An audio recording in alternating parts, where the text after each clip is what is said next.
What's up, people of YouTube? I'm Karsatowski and welcome to the Karsatowski Bowling YouTube channel.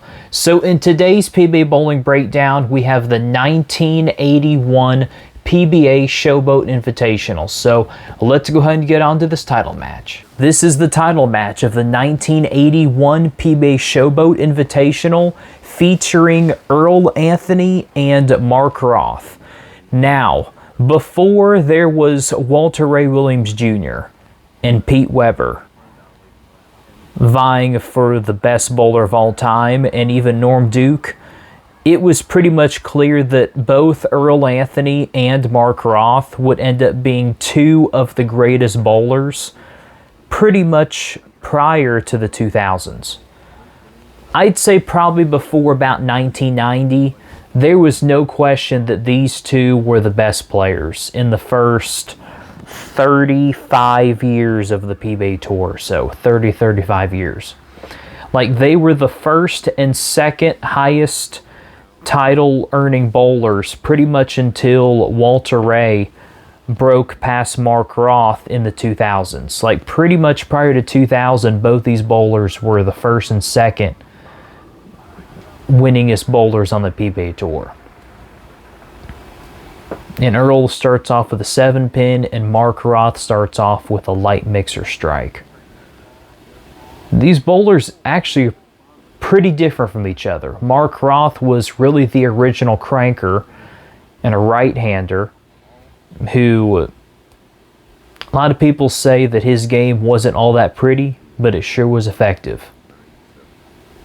Holds it up to his shoulder, really cranks on it at the bottom, and just sends pins flying like that. Tripped 7-10 split. Look at this right here.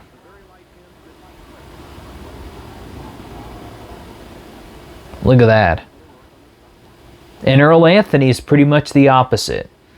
A left-handed bowler with a smooth, methodic style, probably one of, if not the most accurate bowlers ever to bowl. Very different from Mark Roth, but both of them have had a ton of success in their careers. And it just shows you that, you know, you can bowl completely different from everybody else and still be better than everybody else. It's just finding what works for you and being consistent at it.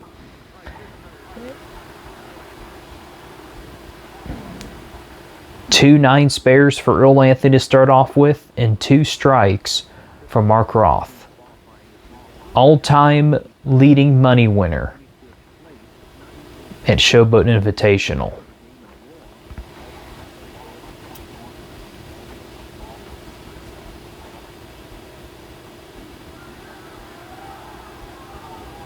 Pretty much end over end ball motion, and those pins just don't stand a chance.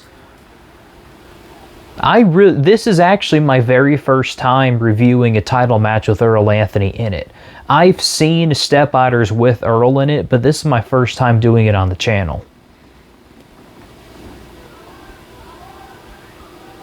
See, Mark Roth missed that a little bit right, but his rev rate gets that ball to finish flush in the pocket, splitting the 8-9 wide open for a turkey. 101,000 in career, well, for 81, and in career 660,000. I think this might have been just before Earl broke the $1 million in career earnings, I think. That leaves a bucket. That ball just did not hook whatsoever. He just missed that one a little bit too far right.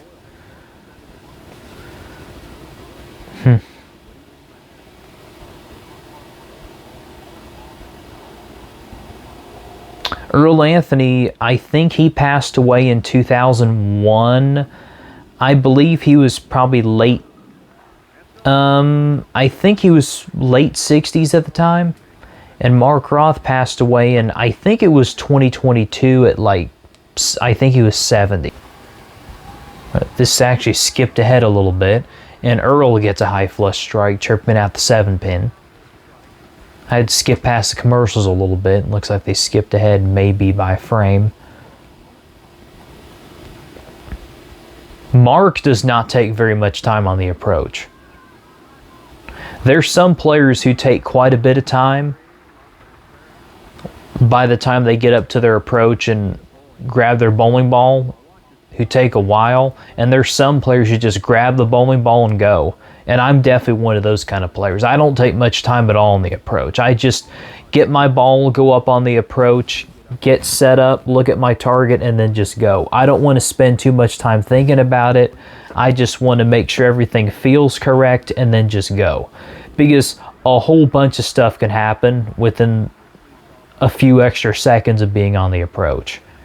Your hands might get sweaty. You might have second thoughts about how you're playing the lanes. Anything can happen in those few extra seconds that you take, and I just prefer not to think about it very much. Just kind of playing what I'm going to do before I get up on the approach and even before I get set up. And that's usually how I like to approach it. But then again, it's whatever works for you.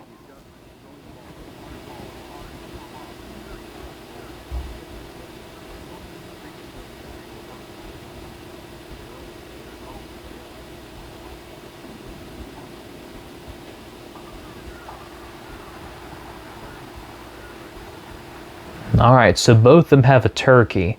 Roth has only missed once, but it's been a clean game across the board.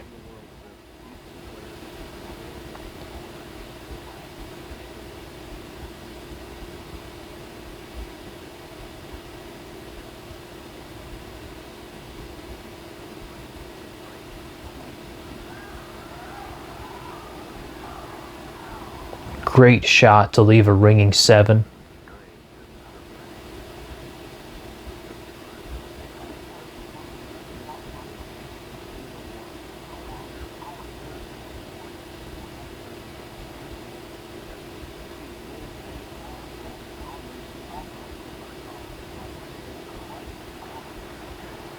Perfect.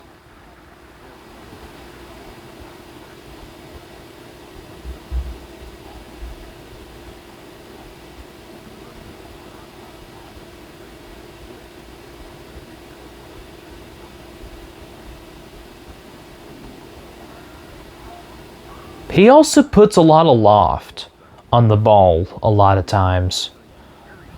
I guess what's happening is his thumb sometimes gets caught in the ball. Yeah, he releases the ball pretty late. Yeah,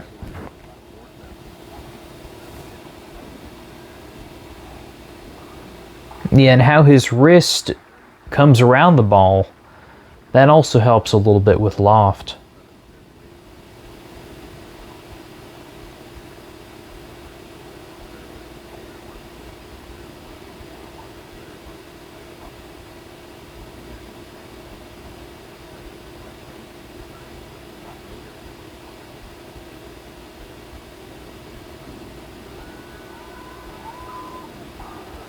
Great shot to split that 8-pin.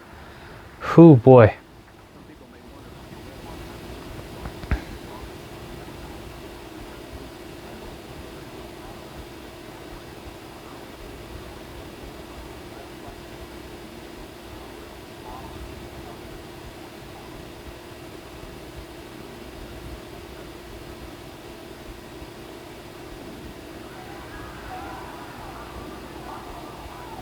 Oh boy.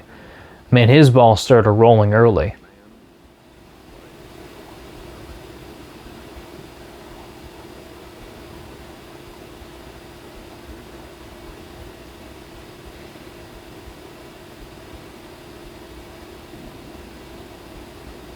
We'll keep it clean.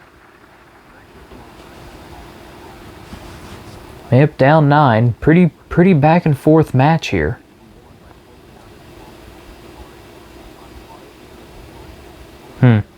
Pretty much rocking the goatee before the goatee was even cool. I don't know who that guy was.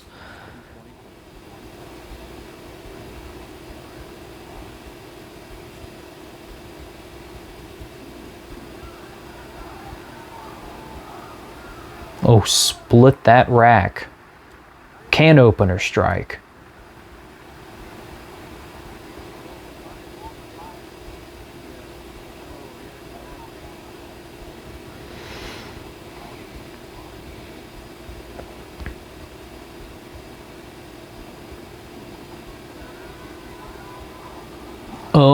Oh boy. Roth gets a light mixer strike of his own. Both missed a little bit wide, just a little bit, but they both get the great pin carry. And now Mark Roth is up by 19. Basically get a strike on this ball, and he can shut out Earl Anthony. Let's see what he does. Anything can happen. Both bowlers have been able to keep it clean.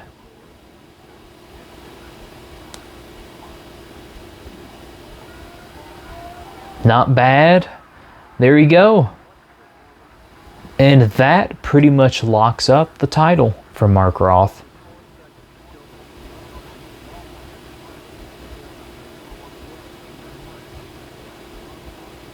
Just finish up here.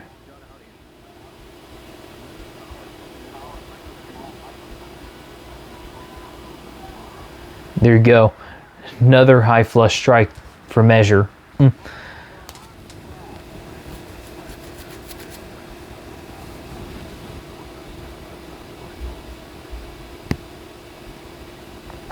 And both bowlers just finishing up here.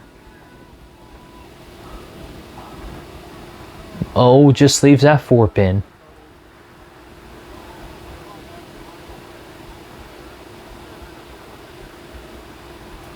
All right, so that was the title match of the 1981 PBA Showboat Invitational.